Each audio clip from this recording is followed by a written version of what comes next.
Good morning and welcome to today's webinar. The strapline today is thinking about selling your business but unsure where to start. My name's Chasz Coulsting. I'm a director in the corporate finance team at Jerroms, and today I've got Jason Longford-Brown, who's the CEO of Director Circle with me.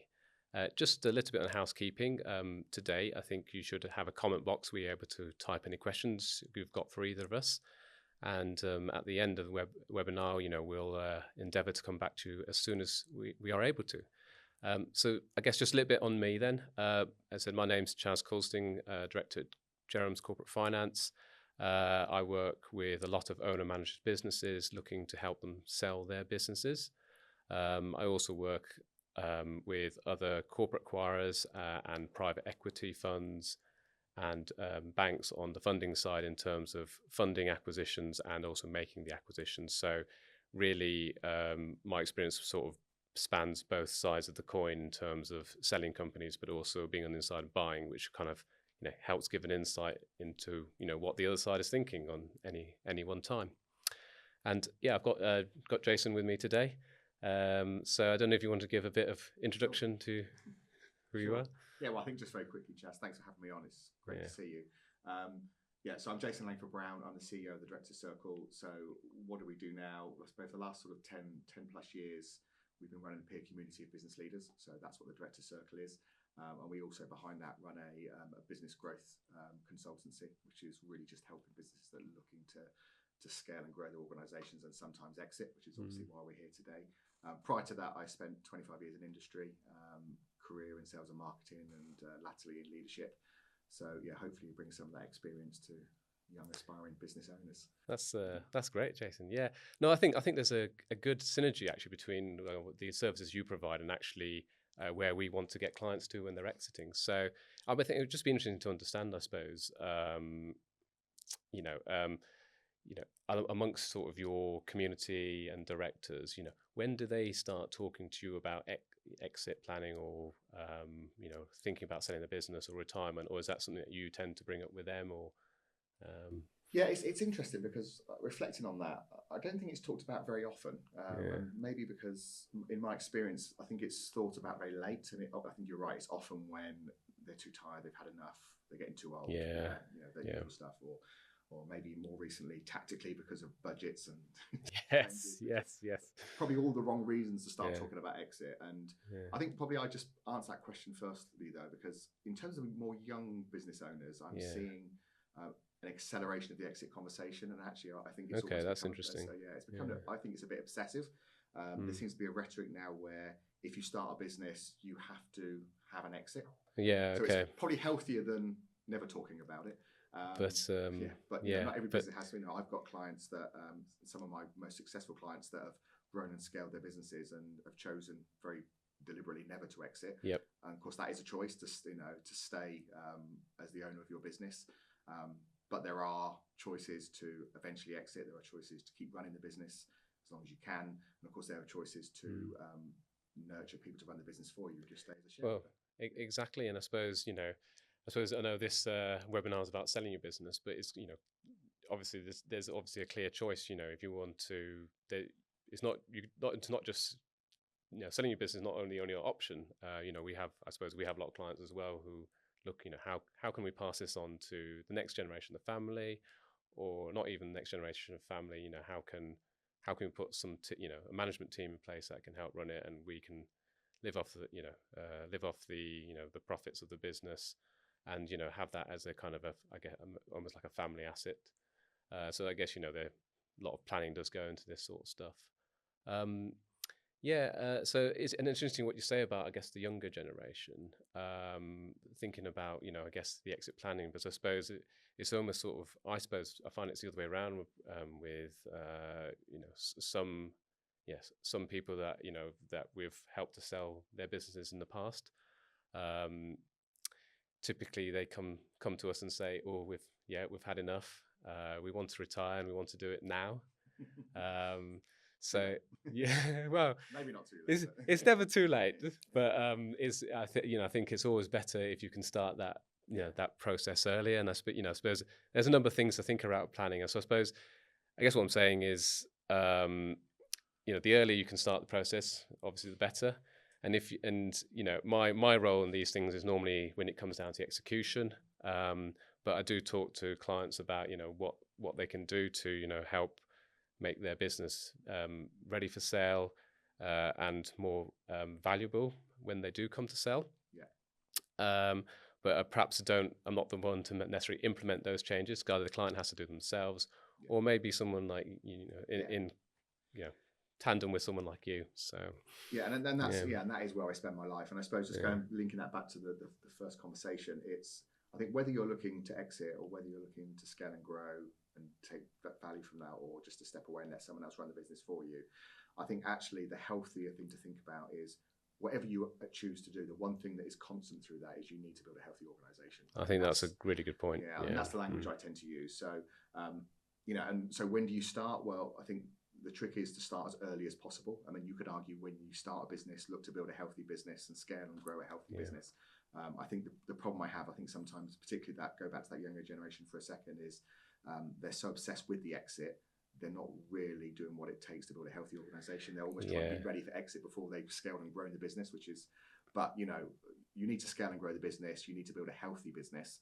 And then, you'll be ready regardless whenever you choose to do it. But probably for those that are maybe in the more traditional space, that maybe just thinking about, I'm coming towards the end of my time, or I'm just a bit worn out from this, probably that you should be thinking probably anything between 3 and 5 years before, I think. I would agree with that. So, I say to anybody, if you're thinking of retiring, in 3 to 5 years' time, now's the time to start talking to us and thinking about, what that planning looks like. Because actually the sales process itself is not necessarily a quick one, but you can put things in place to make sure it is quicker when you get there. So, for example, if someone wants to retire in sort of 3 years' time, I can say we've had sales processes that have lasted sort of 3 years from when we've started trying to market the business to actually when we've ultimately found the buyer. Now, I'm not saying that is a typical time frame. I say a more typical time frame is probably a sort of a 6 to 9 months, sort of similar to I guess how long you might need to have your house in the market. It was maybe more like a year now, I suppose. But I guess I guess one of the examples I had is kind of where it can take 3 years or so is maybe where there are issues that in the intervening period, there are things you can do to make your business more attractive, and therefore actually get a quicker process.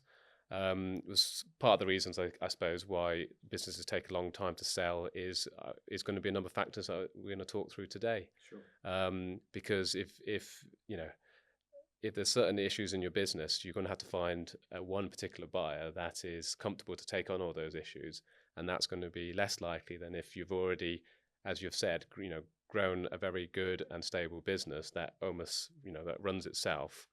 Then it's going to be attractive to a lot more people, and therefore that sale process is not only going to be quicker, but you're also going to get a better valuation. Yeah, that last point resonates. I think issues are fine, but I always translate that if you have issues, and we can talk about what some of those issues are maybe in a second, but just probably equals a lower sale value, a lower multiple of your EBITDA. It's not that somebody won't buy you. But if there's issues, it just equals more risk, which means I'm not prepared to pay as much to guarantee what I'm going to get back on this. That's exactly, and I suppose so. I guess maybe we'll start talking through some of the issues. I suppose the audience probably keen to get into some of the meat. So, so I suppose one of the key facets of selling a business is having a strong management team. Sure. And I guess what I find with some owner-managed businesses is that the owner-manager has been running the business, him or herself, for 20 plus years. And they're very good at what they do, but they also like to control everything. And therefore, actually, they've found it hard to find a manager who can replace them. I don't know how, I guess in the clients that you're taking on, whether you see much of this or this. I can't remember a time I haven't seen that. And look, it's a non-negotiable for me in terms of moving towards an exit for the kind of value you hope for that you should get in your space. And so the point how you described it is exactly right. And to be fair, it's usually through necessity in the early days, because we're small, we're young, we're growing, it's my brains that started this thing off. But you have to get beyond that as an owner manager, and start to build a team of people around you that not only can take that off you, but also then make it scalable. So you are, however brilliant you are one human being. So you can't scale through one person. So what we talk about is starting to have, start to employ a team around you that can take on the different elements of what you do. And you're looking then to build a healthy structure then, of course, for where you need to go. But that makes it... I mean, you've probably got people in there that complement skills or skills that you don't actually have, perhaps have yourself. So, none of us are that brilliant. We think we are absolutely right. But it becomes scalable, obviously. And then you get to a point where, and I'm sure this is something you talk about, for me, it's, if I'm buying your company, going back to that risk element, if I'm buying you, if this business is reliant on you to keep going, this is a risky buy for me. So I'm almost wanting you to be I need you to be redundant, effectively. Yes. But I need that leadership team, management team to be in place. And I almost want the opposite. I want them locked in. That's where I go. No, I think we are aligned on that, and it certainly is a key part for me, the management team selling the business. So getting and I suppose it's not something that we necessarily, I guess, we advise on, because when we come to transact, but it's certainly advise clients to think about and get in place, because it does a number of things really. It opens up options. So I guess you were saying, when you come to sell, obviously it takes away that key man risk. It also means that when you come to sell, you can sell to a number of different buyers who can back that management team. Which opens yourself out just beyond, maybe a trade buyer that has a manager who they can easily relocate into your business, which is probably rarer than, a wider pool of trade buyers who maybe don't have the management resource to run that particular division, but can bring it in. But because you'll set it up to run itself, they can bring it in, and therefore they're willing to pay for that. And then I guess, we talk about lock-in as well. So I'm sure you've got ways and means of locking in management teams. And I think, I'm not the financial guy, I'm the strategic guy, and and obviously there's lots of mechanisms locking in financially, giving them sweet equity, and I suppose I can talk a bit more about the. I'll let you talk about that. I think, but back in more from a strategic and leadership perspective, there are things there you can do as well. They're softer, but they are important. By developing your managers and leaders, giving them, good leadership development, training and support and coaching, and exposing them to more elevated roles. That people don't want to leave organisations like that when they're growing and learning and I guess it's about the culture and the enjoyment as well, rather than just the monetary benefit, isn't it? So, culture is such a we talk about this. We talk about 9 things that make a healthy business, plus culture, which is the 10th, because the 9 you can do perfectly, but if the culture's busted, then the 9 fall over anyway. But absolutely, healthy. Non-toxic cultures are a way to get people to stay. Yes. I see many organisations that pay less money than their competitors that hold on to their people because they don't want to leave the culture.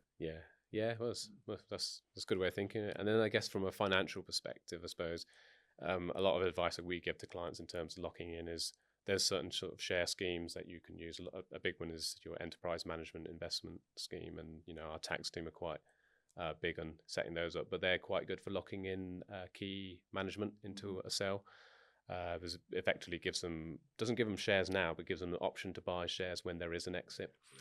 So locking in, I guess at the value now as an exercise price versus what it could be when they grow it. So it's motivation 1 to grow it, and motivation 2 to hang around to see it through for that sale. Absolutely. And they're all powerful, right? Because people ultimately want to increase their wealth, usually improve their lifestyles. My challenge on that probably though is that often they are the only thing that are used, and I think don't underestimate the power of how much people want to grow as human beings. Yes. As well as it's a holistic solution rather than just a financial one. Okay. Yeah, we probably focus on the financial aspects, but right? But it's not the only thing. And the other problem with it as well is, of course, it can be a long way in the future. So sometimes it's too far away to keep people motivated. Yeah, exactly. But it's important, and if you get the balance of both, I think it's really powerful. No, that's good. Because I suppose coming to pitfalls of sales, and just staying on the management theme for a while. I guess the management team is quite key to keep on side when you are going through a sale process. So when you're going through the throes of due diligence from a buyer, and everyone's a bit stressed because they're having to do their day job, but also they're having to answer 100 questions from the buyer about how does this work and that work, and they're all having to answer it. Keeping them motivated through that process, and keeping the answers on track with presenting the business in the best possible way. It's really important to keep that motivation there for the management team to want to sell alongside the buyer, because I guess I've seen processes before where I guess the management team haven't been incentivized, and actually they can say things that can put a potential buyer off, or they might be thinking, I'd rather buy this business, so actually we don't want to present it in the best light for an third party. So and I think that's really important. I'm a transparency guy, so for me, I think a lot of it's the problems in that are caused by the fact that there's a lack of transparency between the owner and the leadership team.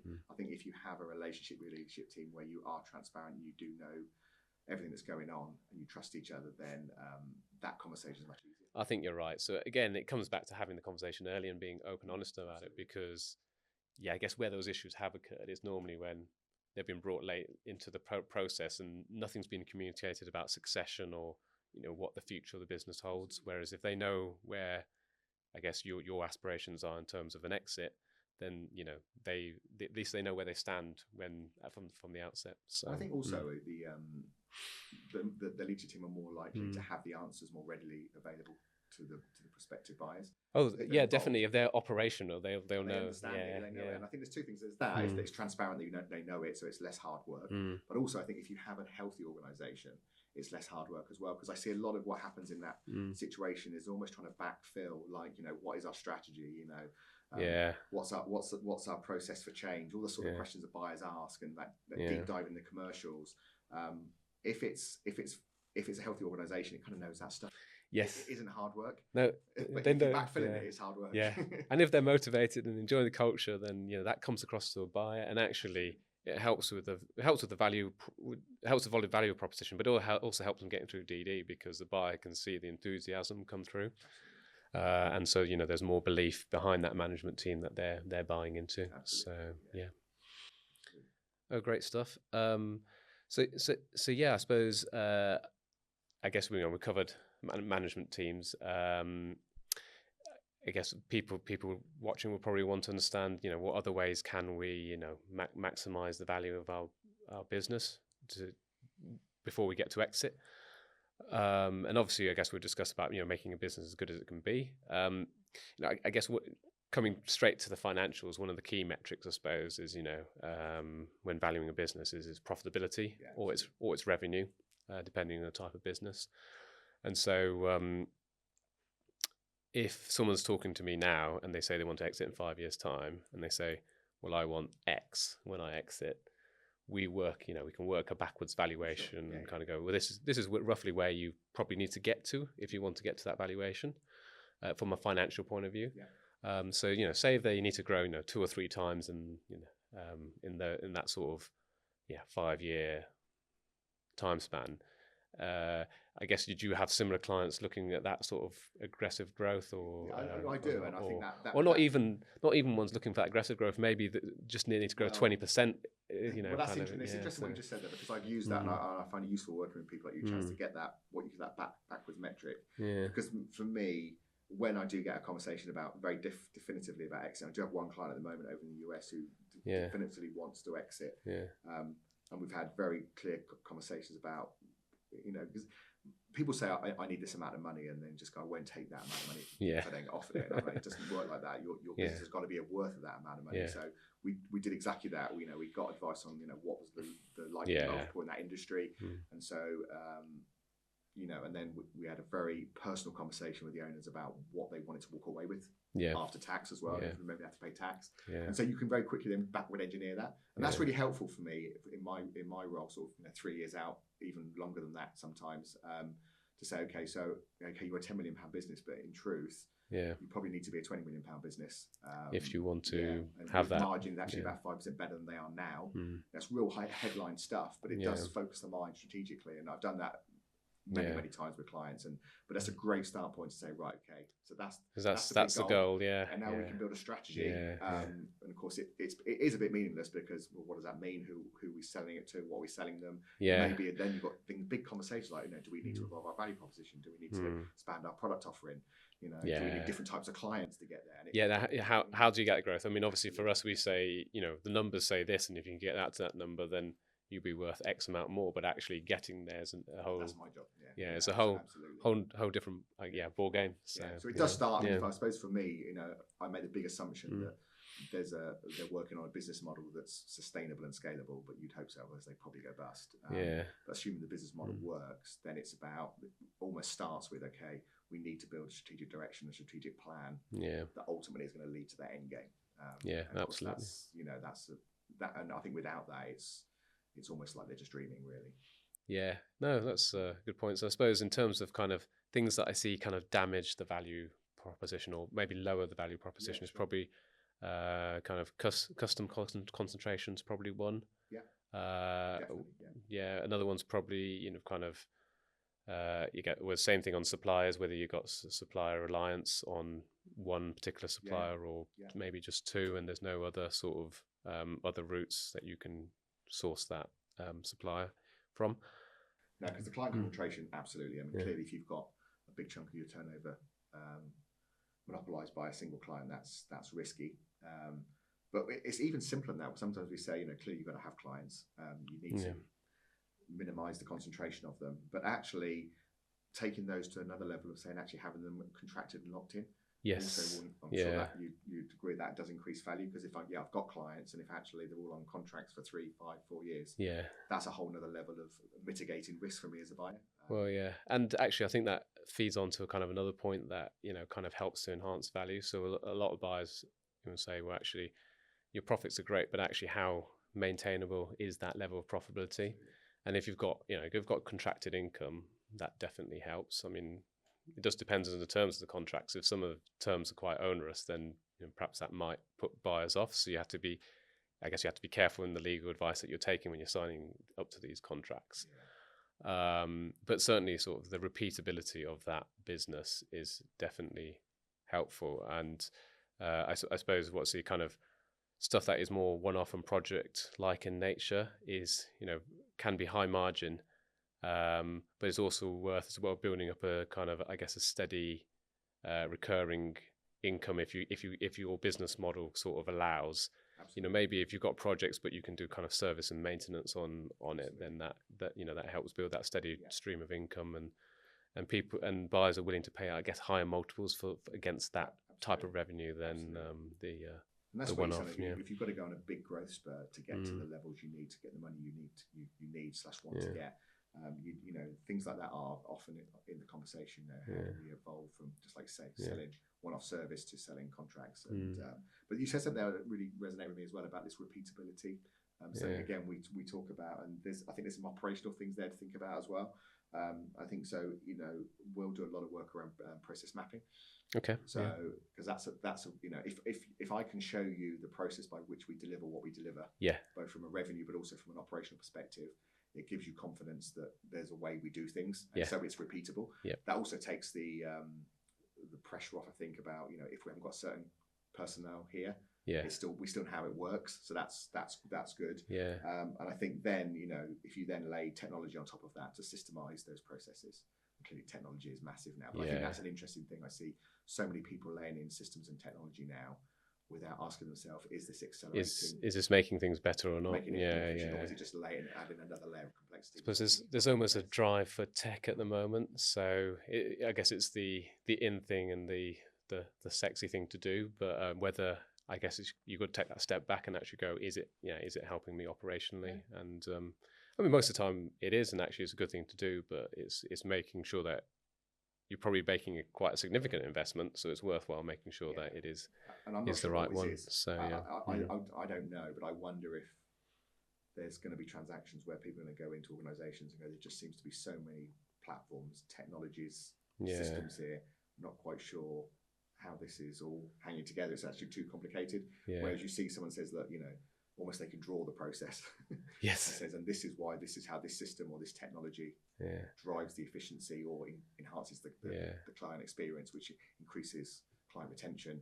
Yeah. That's a more interesting conversation. Yeah. It's just got lots of different bits of software doing different things. And I think there are quite a few consultants out there now that do kind of map out, I guess, what technology you have and what helps and what doesn't. But I suppose it's similar, I suppose, to what you can do really from a kind of a operational point of view. Yeah. So well, we have a really simple rule, which is assuming you're not just a non-people facing organization, which of course some businesses are purely digital. But if you are a business that has people interfacing with people, ultimately a process exists to give you consistency of the effectiveness of that interaction with you and your client. That's what a process is there for. Yeah. And then you have a piece of technology that then makes that effectiveness more efficient. Yes. And we say if you're not going in that order, if you're starting with the technology, then it's the wrong way around. So the technology needs to be doing something to help the operation. Yeah, absolutely. Yeah. So think about it that way. Start with the people interface and what we're trying to achieve here. Then think about what process enables us to get that consistency of effectiveness, and then is the system and technology driving efficiency. And if you can draw that line in that direction, then I think you're in a good place. Yeah, great. Okay, it's all good stuff. And I suppose actually in terms of talking, I guess we talked a lot about growth as well, but actually sometimes increasing your value proposition isn't necessarily about growing the top line. So, we've obviously covered like the customer dependency, supply dependency, operationals, and actually improving those three things, but actually maybe not even increasing your top line by that much can actually improve, well, one, your profitability, which does help with valuation, but two, if the business is more robust, someone is more willing to pay, a higher multiple for it.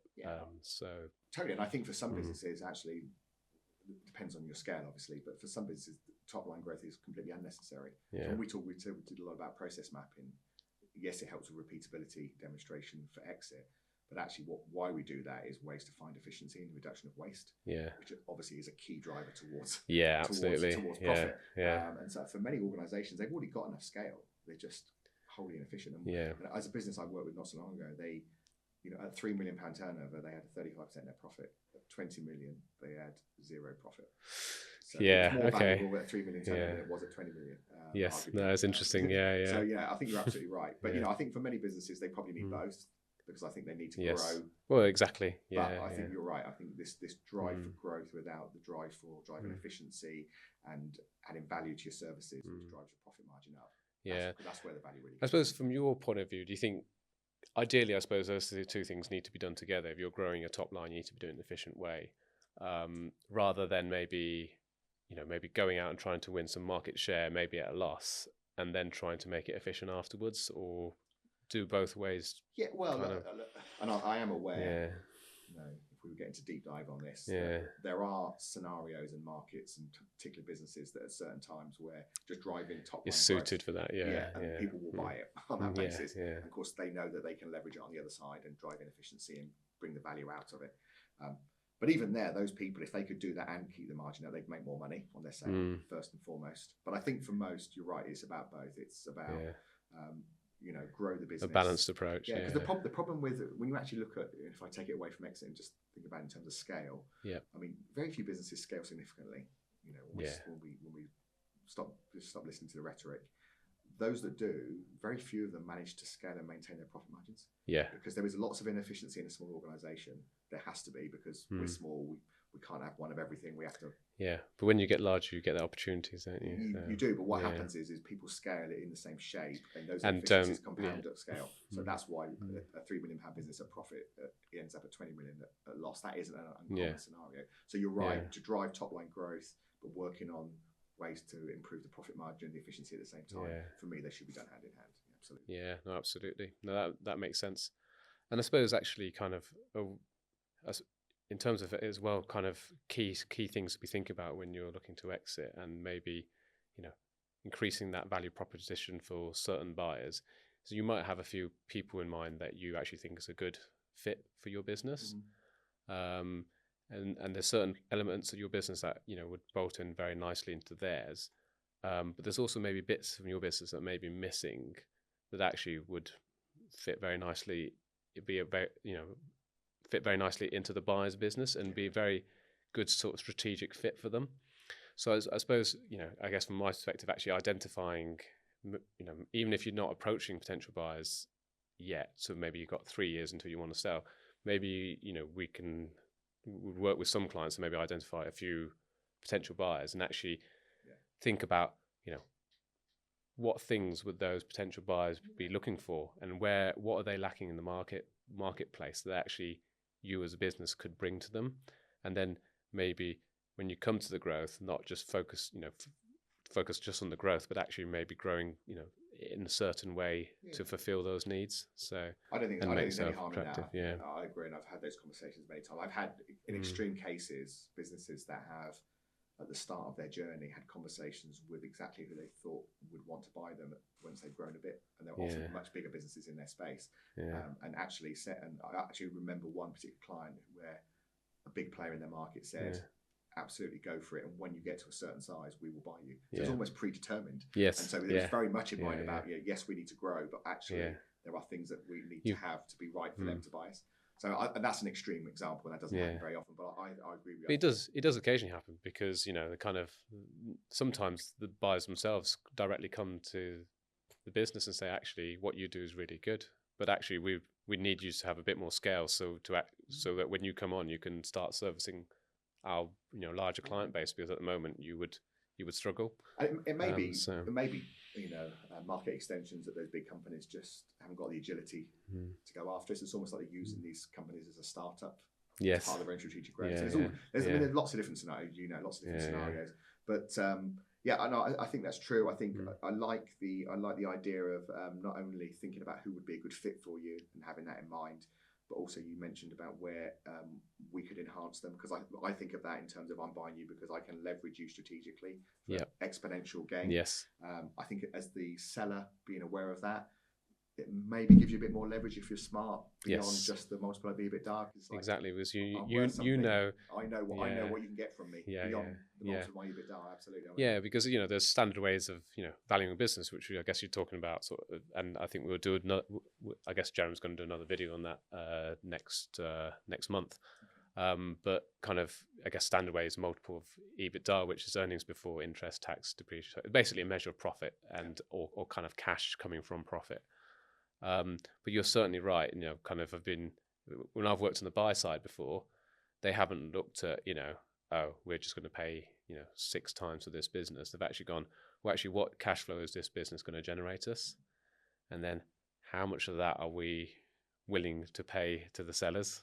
So and they probably will start at maybe the market standard multiple, and as a seller, you probably, if you the more you can find out about your buyer and the worth it is to them, the better your negotiating position is. So that's a great point. So so maybe we could talk about some of the pitfalls, I guess, when we come to and I guess pitfalls, but also how you can make it smoother when you come to doing a diligence process. So I think I'm quite a big advocate of doing so I guess what we call a spring clean, sort of maybe a couple of years before you're looking to sell, and part of that is probably the operational side that you cover, but I guess there's also many other strands to that. So I guess there's sort of I suppose how you've been doing your accounting, how you've been doing your taxes, what sort of contracts, and on the legal side, how well you've covered. I suppose a kind of a bit of a war story, I suppose, of working on it was a fairly large deal, sort of 50 million pound deal. But then the potential buyer was a PLC, and they had some. This particular client had some asbestos in the roof, which they hadn't dealt with for a number of years, and because it was an owner-managed business, and it was kind of, it didn't really affect them, and it probably wasn't high risk at the end of the day, but because they hadn't had, hadn't gone down a proper sort of procedure in terms of getting it checked out and having a formal report on it and almost ticking the boxes from a legal perspective. This particular buyer had to walk away because it wasn't worth the PR risk to them, and it's kind of those things that you think maybe aren't as important to you as an owner manager business, where other buyers may not see it the same way. So yeah, I was a big advocate of doing that. I guess in that spring clean, getting maybe making sure you get all your ducks in a row and checking that you're doing everything in the right way. Because actually, all of those little things that if you're not doing correctly, they can be value adjusters when it comes to negotiation, and also give the buyer kind of a feeling about the business which isn't as positive as maybe when they made the initial offer. So and I think just to add to that for me, Chaz, I think there's a couple of things in what you said. One is I think that I understand, particularly if you're a slightly smaller business and maybe a family-run business, that if you're going to be selling out to maybe more of a corporate entity, there are things that aren't important to you that are important in that world. So you want about the impact of PR, the fact that they've got, maybe they've got private equity investors that will want to tick some boxes, things like ESG. Well, exactly, that's a big thing. So all that kind of, I call that professionalism in that. So just being aware of that stuff, I totally agree with. I think the other thing as well, and I'm going to use your language in my world, we always say that the healthy organisation model is always a good rule of thumb to be ready. But I think one of the things when I've sold my businesses in the past is tuning into things like, when they get to you, they're going to have to go through commercial due diligence, financial due diligence, and you have things like information memorandums. And I think starting to actually get your hands on a few examples of those will start to give you the checklist for spring cleaning. So almost get ahead of it and see what kind of things is due diligence going to cover, what kind of things are going to be in that IM, and you haven't got to go through it religiously like you will have to when you get very close to the point where you're doing a deal. But I think just being ahead and understanding those things will start to get you thinking about what needs cleaning up. And there'll be things on there, and there was certainly for me. You can I never thought of that. Absolutely no. Sort of that's what I find a lot of people don't think about these things until they actually come to that due diligence process when they're providing the information, being asked the questions, and gone, oh gosh, actually, we hadn't thought about that. And some of those things actually probably could be quite good for the business. Actually thought, well, maybe we should have been doing that for the last 5 years. Often a lot of those things will be in a healthy organisational tick box. They're never a bad thing. Even if you don't do a deal, they're going to probably make your business better run, more efficient, probably more profitable. So why wouldn't you do it anyway? Probably, exactly. So it's probably worth even maybe a bit of a bore, but running through those checklists and then I guess it helps when you do want to come and do it, and actually you've got what you're doing about that because you've asked yourself the question already. You got the information at your fingertips, and you're kind of that sale process can be a lot quicker, a lot smoother. And it just, I guess it helps remove the stress because you're not trying to dig around for information that you don't think you have or you don't know whether you have, and you just know that you've got it sorted. And so that point you mentioned earlier about all that work that goes in when you get to the point of doing a deal, so it diminishes, doesn't it? Yeah, exactly. So I suppose it is about being ahead. Well, it is getting ahead of the game, and it's a good time if you can do it 2 or 18 months out, then actually you can do it at a time that perhaps to fit your own work schedule and when you're busy and when you're not. Whereas if when you come to do the deal and you're trying to do all this, also trying to do the deal and also still trying to run your business. So it's a lot of things on the go at the same time. So I suppose, did you say, I guess you've exited before, have you, or you've sold a business before? I've been involved in my own, but also a number of my clients, and I've been heavily involved in those. So over the years, you start to get exposed. So I'm not for the financial world. But what did you find the most stressful part of the process? And just out of interest, but I think the most stressful part probably is when you start to get to the point where you're in due diligence. And that complete rush of information and questioning and interrogation. You feel like you've been probably turned over, and you feel like okay, this person likes me and want to buy my business, but why are they asking all these questions? Well, and I suppose maybe that's worth talking about for a second. It is. It's emotional, right? Because most people selling their businesses, probably their businesses, they possibly built it up. If they didn't found it, they probably built it significantly to get it to the point of exit. And so but I think you have to. It's not personal. Yes, absolutely. It's about you. It's like you going to buy a second-hand car, if you like. You're going to want to give it. Looking over. You want to pay someone to make sure it's actually is sound. Or you want to do those checks of whether it's been an accident before or whatever. Absolutely. So it's the same sort of thing. But I think you're right. That's the feedback I get. So probably the most stressful part is the due diligence bit where you've been asked questions about the business that obviously you've built up, you've run, and obviously it's your baby, and it's just about being, I guess, prepared for the level of questioning, but also being able to detach yourself emotionally from it and just get through providing the answers and and I think you're not, when you're in that space, you're never going to have all the answers. You are going to have some gaps in what's requested of you. Oh yeah, appreciating that you don't have to give a perfect response. No, and I think people get to that point, thinking, oh my God, they asked for this and we didn't have it. But that's okay. And then I see some people then slip into, it's not lying, but it's almost like trying to cover things up, trying to spin a story. And I think you really, I've never seen that end well. No, it's always better in these things to be actually honest, because you can talk to the other party and deal with the issues. But I suppose even better, as we were saying before, is that you work through your checklist before and you're prepared before you even get there. So I don't think anyone buying a business is expecting a perfect business. No, exactly. They're just trying to understand where is it not perfect, and then probably in best cases probably what do I need to exactly keep an eye when I get on the other side. Worst case is, or not maybe worst case, but mid case is probably I'm still going to buy this, but maybe there's a few things here that maybe mean I don't want to pay quite as much for it. And maybe isn't the end of the world either. Worst case is the red lines. That doesn't happen very often. No, that is very rare, to be honest. And having worked on the buy side, most of the time they're asking the questions because they want to know how they're going to integrate the business after they've bought it. Absolutely. So that's the primary reason for the questions. So yes, it is indeed. Yeah. Although I would say, one thing we didn't talk about is that a lot of this is about the mechanics of what you need to do to be ready, whether it's growing your business 3 to 5 years out, whether it's your transaction preparation and spring cleaning. But I see very few deals that get done where commercially, financially, legally they're not pretty much on the money. But that cultural integration probably does need some thinking about ahead of the deal.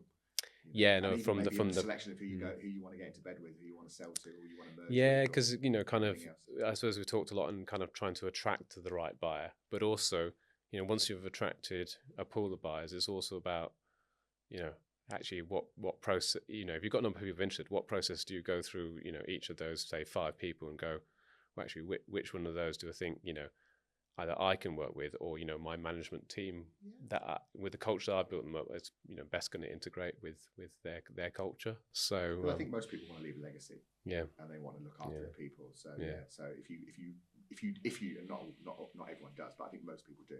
If you want to leave a legacy and you want to look after your people as best you can, then I think the cultural consideration is really, really important. Yeah, no, absolutely agreed. Yeah. I guess a few other things, part of the spring cleaning check, probably more from a financial perspective, is just kind of we can help look at kind of cash flow management, working capital management, because those things look good to the buyer if you're hot on your cash management, but also if you're managing your working capital in a good way, that can also help with how certain deals are structured with enhancing the price. So just to add on from a kind of financial perspective, but it's also probably good from a operational point of view, actually, as I said, I'm not a finance man, but it's something that people I work with will tell you is one of the things I say to them very early is just be all over your numbers. As a non-numbers man, I've learned probably the hard way over the years. Be all over your numbers. It's really hard to run your business successfully if you're not all over your numbers. And by the way, it just so happens it will really help you exit well as well. So, exactly. So it's a win-win, isn't it? Run your business well, exit well. But you've got to be on your numbers, and if you're not a finance person, you just got to get over it and find a way. Yep. Or get if you need to get someone into that's good at finances, maybe that's do it yourself. Absolutely. I've always had people work for me that do the numbers, but you need to know whether you're winning or you're losing. Whether you've got risk. Absolutely that stuff. End of the day, no prices for growing really fast and going bust, for example. No, exactly not. Growing that great product that's actually making you a loss. Absolutely. So I think I don't think I've got any more questions to ask you, unless you've got anything you want to. No, I think I'll let you do this one today, Chaz. I think it is interesting. I suppose for me, the summary really is don't feel you have to exit. It's not a prerequisite of any business. I've got clients that have run businesses for 30, 40 years, and have no intention of exiting, and their families are terrified. But that's a whole other story. But you are quite entitled to run your business for as long as you want and draw the benefits of that. But if you're going to exit, I think start with really trying to grow a healthy business. You will, I think, by default be 75% of the way there to be for exit. I think that's a great. Is over to you, I think. Yeah, well, absolutely. No, I think obviously today we've looked at how to maximize the value of your business sale, how to sell, and how long the process can take, which is quite a while. But I think this is the key takeaway that Jason's alluded to is just focus on building a healthy business. Don't be too swayed by maybe changes in the tax and trying to rush ahead of time. I think you should, with all these things, focus on the commercials, growing a healthy business, and then the valuation should follow, and the parties that are likely to buy. And the other key takeaway is obviously just to think about things ahead of time, so we can plan, put things in place, put a growth plan in place, etc. So, thank you for listening.